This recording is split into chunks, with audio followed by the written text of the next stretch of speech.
Early on in my journey in the coaching space, I read .com Secrets by Russell Brunson. It was the first edition because he's since updated it, but it really opened my eyes to the power of like having a free plus shipping offer, which is usually a book. In fact, Russell, shares the story of how they really blew up ClickFunnels by him using that same book I was reading, .com Secrets, as a free plus shipping offer. So it's like he said, basically, we ran traffic to a page and said, this book's free. You just got to pay for shipping. It's $7. So we just charged him what his cost was to print and ship it. But then there was other upsells in the funnel.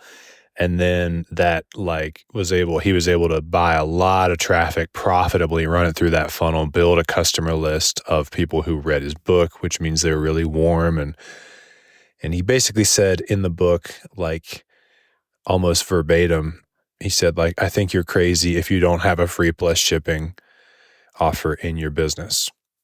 I was like, okay, well, I know this guy's legit and I don't want to be crazy, so I better have a free plus shipping offer.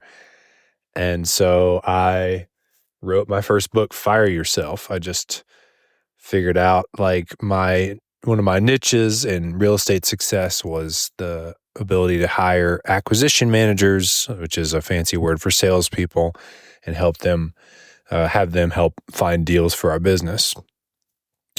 And so I wrote a book on how to do that and used it as the free plus shipping offer for my real estate coaching business.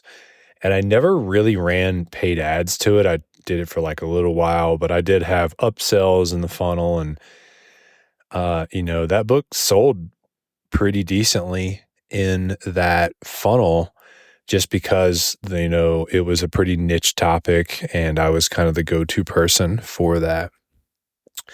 And that allowed me to make like 90 grand in my first 12 months as a online coach, which is, I guess, probably better than average.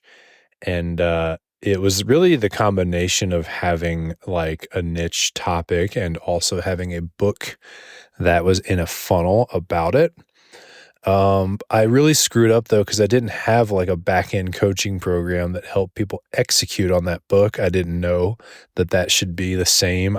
So I would confuse people on the sales calls and ask if they wanted help buying rental properties and stuff. And, but despite all that, I still did all right. And then I made more the next year and the next year.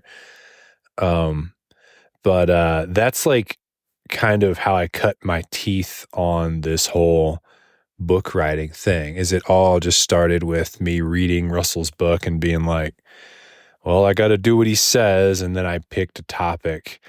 And so I learned like the power of having a book that you can have people go through. Because when people read that book, they were just like, it was so good. And do you have a coaching program? Like just basically ready to sign up. So different than if someone's cold and they, reach out to you and they don't know you or anything. So I learned about the power of not only just having a book, but I also learned about and I didn't learn about this till later, but I realized that a reason that it worked is that it was niche. Is that I didn't just write a book that was like real estate investing secrets, which I would have just blended in with all the other people who were way more credible than me because they had been real estate educators for a long time. It would have been hard for me to compete if I was generic. And so, when I help coaches write their books now, we're tackling both those things is, hey, we're going to get you a book done, which we know is going to grow your business, but we're also going to get the packaging of the book correct so that you're niched down enough to where you don't have a ton of competition. And that ends up changing the whole coaching business too, because the back end matches the book. So if their coaching package is not already niched down, then that follows the book concept. And so those were some of my biggest takeaways from kind of getting into writing books. And then when I pivoted to helping coaches, I wrote another book called Nail Your Niche.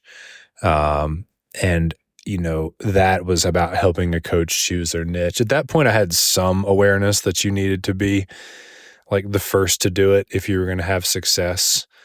But I was still a little bit green to the idea.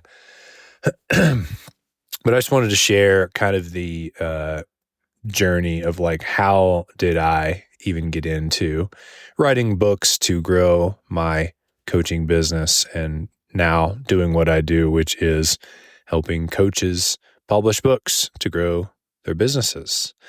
That's all I got for you guys today. In the next episode, I'm going to break down some of the biggest objections that people have to writing a book. One of the biggest ones is like, I can't get a publishing deal, and I don't really understand how to, think about it. Like, should I self-publish or try to get a publishing deal? If I self-publish it, will it even work for me? So that's what we're going to break down in tomorrow's episode. Thank you guys for tuning in. Here's to your success. I will see you mañana.